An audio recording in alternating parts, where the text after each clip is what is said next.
Pour réussir à comprendre les problématiques de l'autre et réussir à se faire comprendre ces problématiques, pour essayer de travailler en fait en toute intelligence et de réussir à prendre le meilleur de chacun et trouver entre guillemets la bonne solution.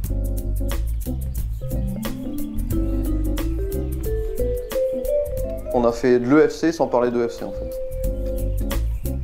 On a mis des choses concrètes de la vie d'HD et en enlevant tous ces termes techniques et en posant vraiment, bah voilà, chez HD, voilà ce qu'on travaille vraiment, voilà notre vécu.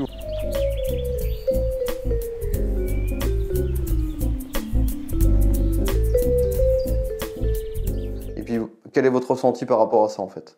La journée d'aujourd'hui était importante en fait dans l'historique lent de l'accompagnement de HD Automatisme parce que c'était un rendez-vous avec l'ensemble des salariés avec l'idée de permettre un peu à tout le monde de mieux comprendre aussi les raisons de cet accompagnement, de mettre dans la boucle, de mettre dans un espace plus collectif l'ensemble des salariés et les rendre aussi partie prenante et plus participatifs aussi de cette dynamique de projet. Alors d'après mes voisins, je fais du relation client, de la compta, de la facturation. Je rentre toutes les écritures comptables dans la comptabilité, facture d'achat, vente, j'effectue les transactions. Quand on a mené une action envers le client en appliquant l'EFC, on est plutôt fier de l'image qu'on a donnée de l'entreprise. Et puis on est fier, on a l'impression d'avoir grandi un petit peu professionnellement en se disant je l'ai fait intelligemment. Si ça apporte une compétence supplémentaire. On est fier aussi de travailler dans une entreprise qui applique l'EFC. C'est ça en fait. D'être en avance sur les modèles économiques. Parce que c'est important de monter dans le train quand il faut. Bienvenue à tous les collaborateurs d'HD. Ce matin, Frédéric l'a expliqué un petit peu, on est là pour travailler ensemble, mais pas travailler vraiment non plus. On est là vraiment pour échanger nos idées, faire un état des lieux de ce que vous faites, de là où vous allez avec HD. N'hésitez pas à exprimer vos idées de manière ouverte, on est en petit groupe exprès pour que tout le monde puisse parler. Donc l'idée c'était aussi de vous donner à voir un peu le sujet sur lequel on travaille. Et le premier atelier va porter en fait sur quelque chose qui est pour nous très important en fait, dans l'évolution qu'on cherche à accompagner de HD Automatisme, c'est de chercher à mieux reconnaître et mieux valoriser tout le travail qui est réalisé par l'ensemble des équipes au quotidien. L'idée essentielle de la matinée, c'était surtout de partager avec l'ensemble des collaborateurs de HD toute la trajectoire qui a été faite depuis bientôt 10 ans maintenant par les dirigeants. On a choisi de le faire sous forme d'atelier pour les sensibiliser au déjà là, en fait, à tout ce que font déjà les collaborateurs d'HD au niveau serviciel avec leurs clients et même de communication en interne et de coopération en interne. Ici, on est super bien accueillis.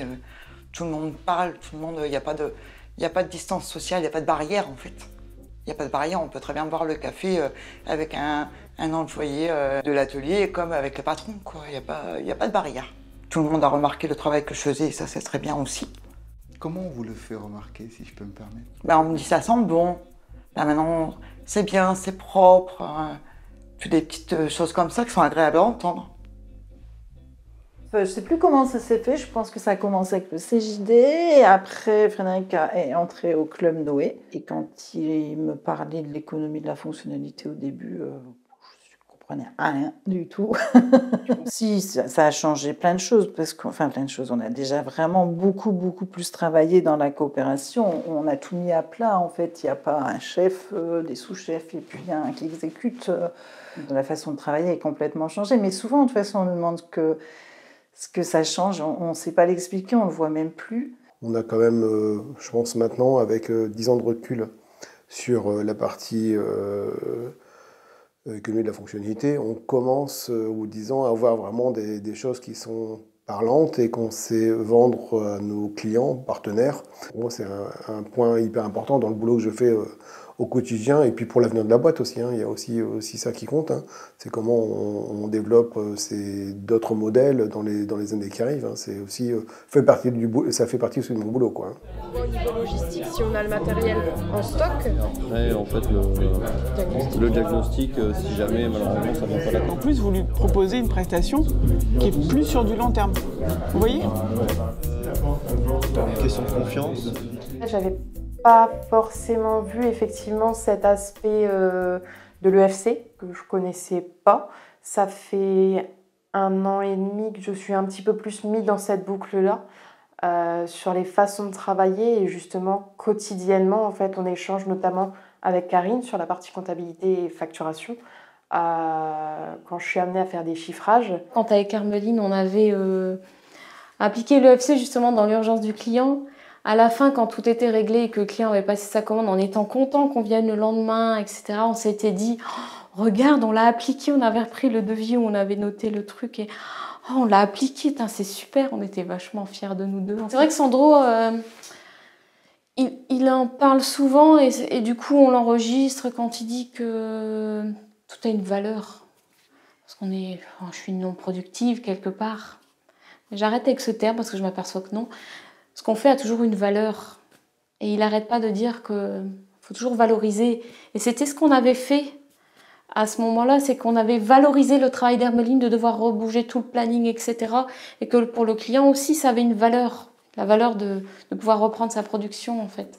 Derrière une demande court terme, il y a une demande long terme. C'est pas juste changer un variateur. Cette notion de retirer une épine du pied quand HD vient chez nous, nous on vous voit pas comme des simples fournisseurs. Chez nous, vous êtes une partie intégrante de Cap Semence. À travers les 2 ateliers d'animation, on a essayé vraiment de repartir de l'expérience. C'est-à-dire sur ce travail sur l'écart entre le travail prescrit et le travail réel, avec une lecture économique de ça, mais à l'échelle de l'expérience, de comment les personnes se rendent compte en fait que de faire plus que ce qui était prévu, ou de développer aussi tout un tas de compétences et de qualités dans les relations, dans le travail, qui vont au-delà simplement d'une fiche de poste. Alors j'ai eu quelques retours des collègues. Très honnêtement, ils appréhendaient un peu cette demi-journée, puisque justement ils s'attendaient aussi à, pas forcément cerner l'utilité entre guillemets, des différents ateliers, ou à être peut-être un peu en décalage avec ça, ou pas forcément tout comprendre. Pour découvrir dans la réalité toute la richesse de ce qui se passe pour de vrai, et on va essayer du coup de compléter ces différentes dimensions. Et ce qu'on va vous proposer, c'est de citer des activités de votre voisin, de les écrire sur des post-it, de les coller sur sa feuille. La façon dont on s'y est pris pour construire l'atelier, c'est justement à 3, quoi. Donc dès le départ, et puis avec Frédéric et Cédric et Isabelle qui étaient là pour arbitrer un peu les grands choix et évaluer un peu le travail de préparation qu'on faisait, on s'y est pris ensemble. On a essayé de faire rebondir les idées les uns sur les autres et puis évidemment on a été meilleurs à 3 qu'on ne l'aurait été chacun de notre côté. Moi je travaille beaucoup avec Cédric, donc c'était super pour moi d'être un peu avec d'autres acteurs de HD, d'apprendre à connaître un peu mieux chacun, de voir que ce qui est le plus communément mis au cœur du métier d'HD, c'est pas la technique, mais l'interaction avec les clients. Et là aujourd'hui, voilà, je pense que tout du moins le retour que j'ai moi, c'est le fait qu'ils soient très contents justement d'avoir pu participer et puis d'avoir entre guillemets bien compris toutes ces notions, etc. Et eux, voilà, ils ont pu ressortir en plus leur vécu, leur opinion, on a pu discuter, il y a eu une table. Et là aujourd'hui, cette demi-journée, je pense que ça a permis de remettre en marche justement cette partie cohésion en fait. La plupart de mes collègues, la dernière fois, ils expliquent quand même comment ça se passe pour que j'arrive quand même à cerner la manière dont ils travaillent. On a vu que nous tous, on a toujours un objectif. Et l'objectif, c'est le client qui est au centre de tout. Moi, une fois, j'étais chez un client et il me dit moi, je veux toutes les machines sous contrat, etc. Je veux faire ça, je veux faire ci, je veux faire là. Et je trouve que moi, je lui ai présenté sur une certaine typologie de machines, je lui ai plutôt tout ce qui était traditionnel, etc. Je l'ai plutôt aiguillé dans des audits de machines et vraiment partir sur des contrats de machines, sur les machines à commande numérique. Donc, je lui ai vraiment expliqué la différence entre les deux et cette économie qui est à faire et à ne pas faire. c'est l'aiguiller dans son choix. Et pourquoi l'aiguiller dans son choix? Ça sert à rien de vouloir faire des choses sur des machines qui en ont pas forcément besoin, quoi. Et c'est vrai qu'en lui en proposé ça, il s'est senti rassuré. Il y a une histoire de confiance, comme je disais, qui s'est instaurée. En fait, je l'ai fait naturellement. Et lorsque j'ai échangé avec Frédéric ou avec Sandro, mais Frédéric m'a dit, vous voyez, Joanne, c'est ça.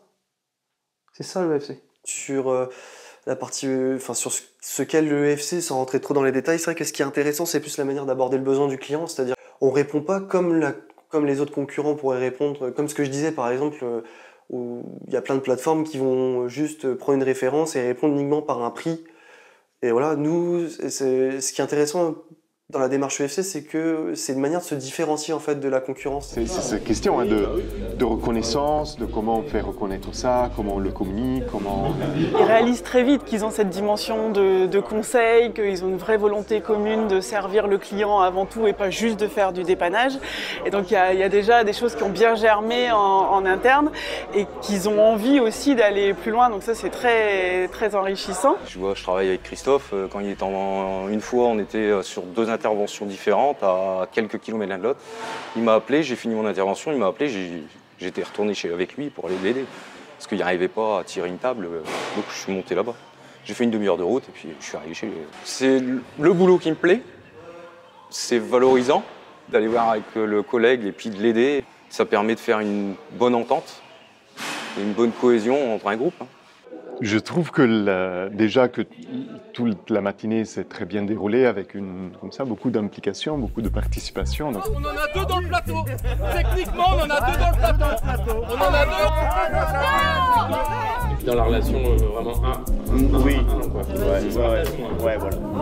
Parce que c'est aussi qui est le client. Parce que le client, c'est abstrait. Oui.